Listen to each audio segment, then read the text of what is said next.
Good morning. We made it to Friday, didn't we? I want to continue on in our survey of Ephesians chapter 2 and get to some verses here that are really, I think, meaningful. And again, I say that, but the whole Bible is meaningful, and we all understand that. Um, but, this is a little more impactful to me than it is, than Numbers is.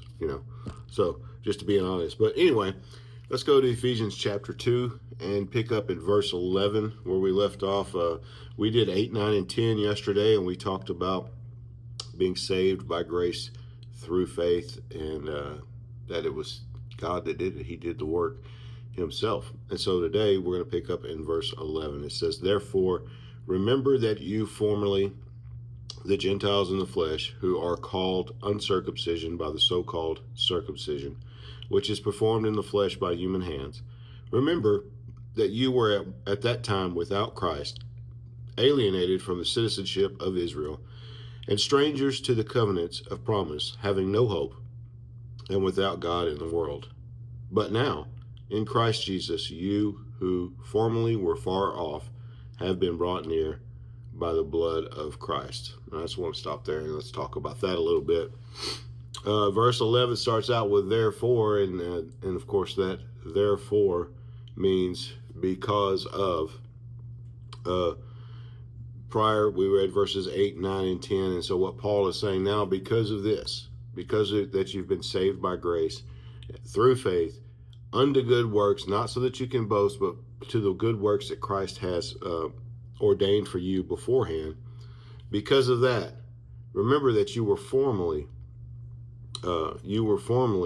Gentiles in the flesh, and you were called uncircumcision by those that are called the circumcision. That simply means that Jews who are circumcised or under the covenant of circumcision, referred to Gentiles as the uncircumcised, which is performed by flesh, or in the flesh by human hands. See, he says, remember that you were at that time without Christ, alienated from the citizenship of Israel, and strangers to the covenants of promise, having no hope without God in the world. And you remember that when we started chapter 2 a couple of videos ago, Paul said that we were dead in our transgressions and sin. We were without hope, we were without God in the world, and then God made us alive. He says, you were like that. Remember that you were like that.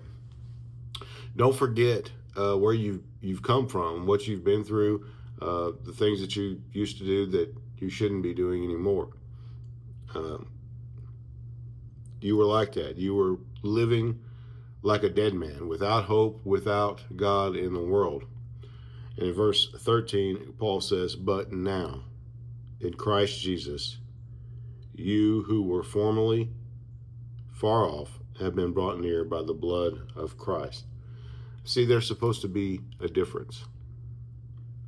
You were once like this. You were once living like dead men, without hope in the world, without God at all. But now you've been brought near by the blood of Christ, and you are supposed to be different.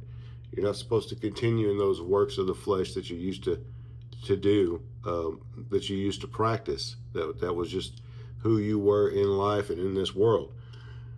Paul is saying that you should be somebody different. You should look different. And note that he made a comparison between the uncircumcised and the circumcised.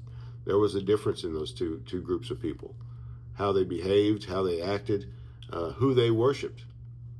The dead men worshiped themselves, and without God in the world, without hope, you worshiped. I'm sure you can probably name people that worship their jobs, they worship their families, they worship their car, they worship their technology, but they don't worship God. And there's supposed to be a difference between us and those kinds of people, and that's the point I'm trying to make here today. Is I'd like to encourage you to do things differently. If you serve Christ, if you are a believer in Christ, then you must serve Christ, and you must lay aside the works of your flesh. It doesn't matter what circumstance or situation you're in. This is about trusting God for your life and for the things you need. So I want to encourage you today to lean into Christ. Remember that He prepared you for good works. He did not save you so that you could be the same that you were. Have a great week.